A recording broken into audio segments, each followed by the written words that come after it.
68% of shoppers say they'll pay more for products from brands they trust. Not for better features, not for a lower price, for trust. But trust isn't built by what you say about yourself. It's built by what the market says about you, in reviews, in search results, in AI-generated answers, in the recommendations people share with colleagues.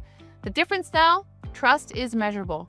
In this video, I'm going to walk you through 12 specific brand authority signals that determine whether customers trust you, search engines rank you, and AI systems recommend you.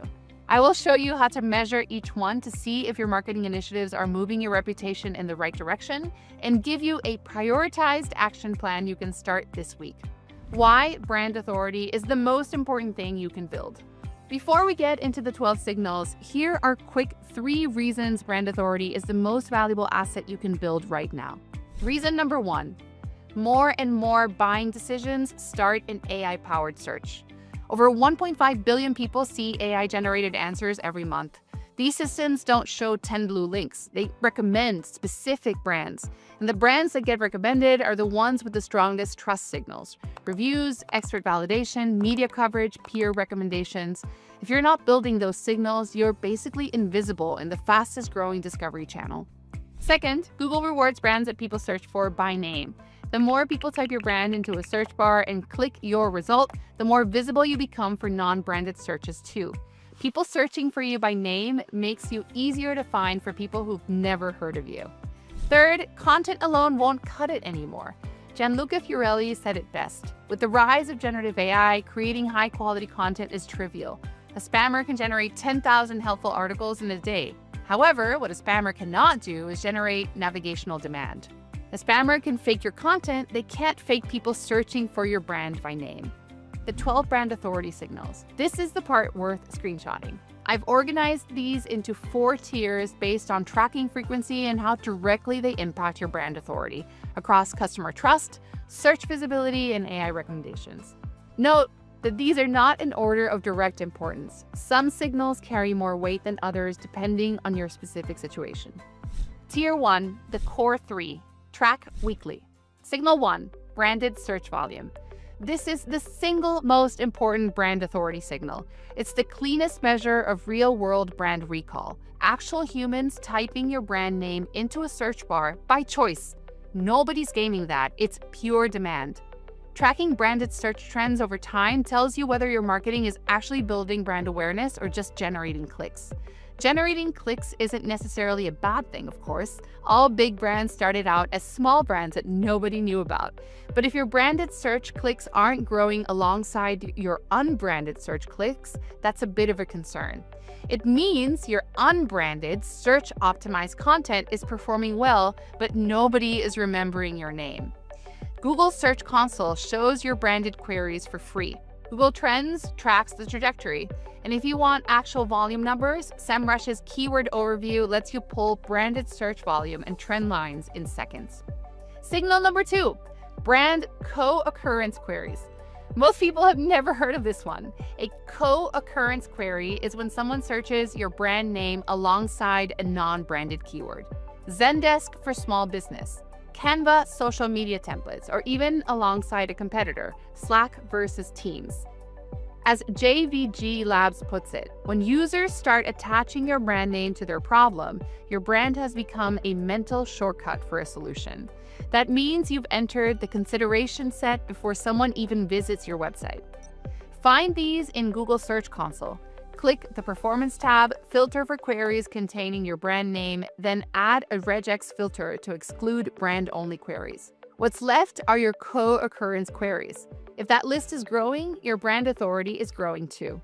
Signal 3, navigational search intent. Branded search tells you people know your name. Navigational search tells you they've decided to come straight to you. The difference is subtle but important. Queries like brand pricing, brand login, or brand contact signal that someone either already trusts you enough to buy or they're an existing customer coming back. These are the highest intent branded searches you can get. They also have the highest click-through rate of any search type. When Google sees people searching for your brand and clicking only your result, scrolling past everything else to find you, that reinforces your authority for non-branded searches too. Tier 2, offsite authority signals. Track monthly. Tier 2 signals, we'll call them, happen outside of your website. You have less direct control, but they still carry enormous weight, both with algorithms and with the humans making buying decisions. Signal number 4, backlink quality. Quality backlinks still matter a lot. The keyword being quality. A single editorial citation from a respected industry publication carries more weight than 1,000 directory links. For rankings, yes, but also for the credibility it signals to potential customers and partners who encounter it. We've known for years that Google uses something you might call an over-SEO'd detector, a mechanism specifically built to discourage sites from gaming the system by building links without building an actual brand. A Google patent from the early 2010s describes how it works. It's a ratio between a site's inbound links and its branded search queries. If you have too many links relative to how many people actually search for your brand, that ratio works against you. Just stick to building good, clean backlinks from reputable sites and you will be fine. Signal 5, unlinked brand mentions. An unlinked brand mention is when someone references your brand without linking to your website.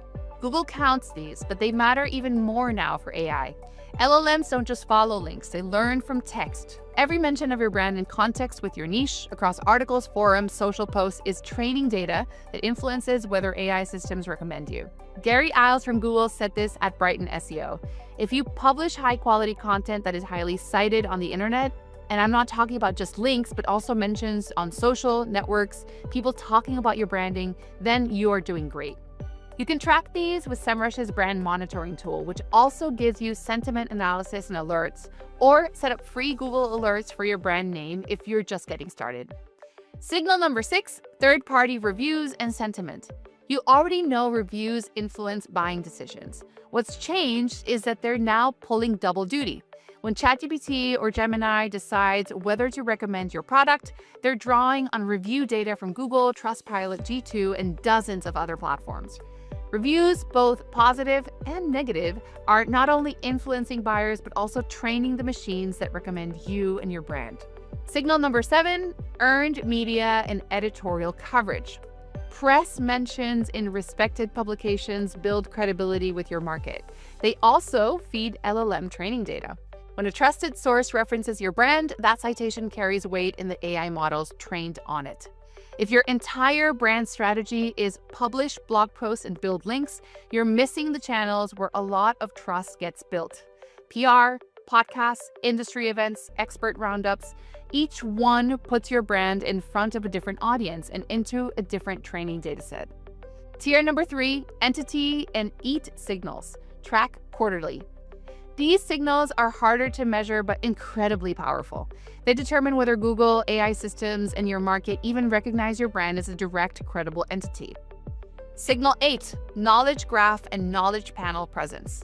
Search your brand name right now. Do you see a knowledge panel on the right side? That box with your logo, description, and social links? If yes, Google has recognized your brand as a distinct entity. If not, you have a problem because AI systems pull from this exact entity data. If they don't recognize your brand as a distinct entity, you might be invisible in the spaces where more and more buying decisions are made. Getting into Google's knowledge graph is one of the most fundamental things you can do for brand authority. It signals to search engines, AI systems, and humans that your brand is a recognized player. Signal 9, entity consistency across the web. It's deceptively simple. Is your brand name, positioning, and description consistent across every platform? Your website, social profiles, directory listings, review profiles, do they all tell the same story? Mikey Zimmerman from Ad Weekly put it all well. AI amplifies what's already there. Without a clear brand, AI scales your mediocrity, not your authority. Fragmented brand identity confuses algorithms, and more importantly, it confuses customers. When every touch point tells the same story, people trust what they're seeing, and more trust leads to more conversions. Signal 10, EAT signal strength. EAT stands for experience, expertise, authoritativeness, and trustworthiness. It is Google's framework for evaluating content quality, but it's not just a useful framework for SEO. These are the same attributes that make a buyer choose you over a competitor and that make a journalist want to quote you. Lily Ray has been saying this for years. Google is becoming increasingly more sophisticated about identifying who the true experts and true authorities are. Here's what strengthens EEAT. author bios with real credentials, person schema markup with knows about properties, published case studies, documented methodology, and clear editorial attribution. In fact, Google's own search quality rater guidelines list trust as the most important factor in EAT. It's the foundation the other three rest on. We've linked a full guide to strengthening EAT in the description if you want to go deeper. Kevin Indig, former director of SEO at Shopify and G2, introduced the concept of topic share. This checks what percentage of traffic your site gets from keywords within a specific topic compared to your competitors. It's market share, but for search topics. You can gauge your topical authority in SEMrush's keyword overview. It shows you your visibility share within a topic compared to your competitors. The critical nuance is that topical authority is about depth, not breadth. Kevin Indig has pointed out that companies like HubSpot actually lost traffic by straying too far from their core topics. More pages doesn't mean more authority. More focused pages do. Tier 4, AI era signal, track monthly. This is the final tier, and it's the one that's changing fastest. Signal 12, LLM citation rate and AI share of voice. How often do AI models, ChatGPT, Gemini, Perplexity, Google's AI overviews, reference your brand when someone asks a question in your niche? With 95% of B2B buyers planning to use generative AI in at least one area of a future purchase, this isn't a future concern, it's a current revenue channel. The SEMrush blog team improved their own AI share of voice from 13% to 32% by combining content optimization with brand visibility across Reddit and Quora. That's nearly tripling AI presence. At SEMrush, we built the AI Visibility Toolkit specifically for this. It gives you an AI visibility score that benchmarks how your brand appears in AI-generated answers compared to your competitors across ChatGPT, Google AI Overviews, and more. If you don't have access to a dedicated tool, even a manual approach can help you get started. Once a month, prompt ChatGPT, Gemini, and Perplexity with questions your customers would ask. Are you mentioned? How are you described? What competitors show up alongside you? Track these over time to gauge whether your AI visibility is increasing. Why tracking matters. You just saw 12 signals. That might feel overwhelming, but here's why measuring them matters. It tells you whether your marketing is actually building trust or just generating activity. Most marketing teams can tell you their traffic, their rankings, their ad spend, but very few can tell you whether their brand is getting stronger. These signals answer that question, and they compound. More branded searches lead to better rankings, which leads to more exposure, which leads to more branded searches. You don't need to track all 12 at once. Here's where to start. Framework 1, the brand to links ratio. This comes from Russell Welch via Search Engine Land. Take the number of your brand mentions and citations, divide them by the number of backlinks, and that is your BLR. If your BLR is greater than 1, more mentions than links, that's healthy. That's what a natural, authoritative brand profile looks like. If it's well below 1, lots of links but nobody's actually talking about you, that can look like an unnatural linking pattern. Remember the over SEO detection I mentioned earlier? A low BLR is exactly what it would flag. Framework 2, the brand to demand flywheel. This one comes from JVG Labs, and it explains how brand authority compounds over time. It's a cycle. You invest in brand building outside traditional SEO, podcasts, webinars, community, social, PR. Those activities generate signals. People start searching for your brand, performing co-occurrence queries, leaving reviews. Google picks up those signals and rewards you with better non-branded rankings.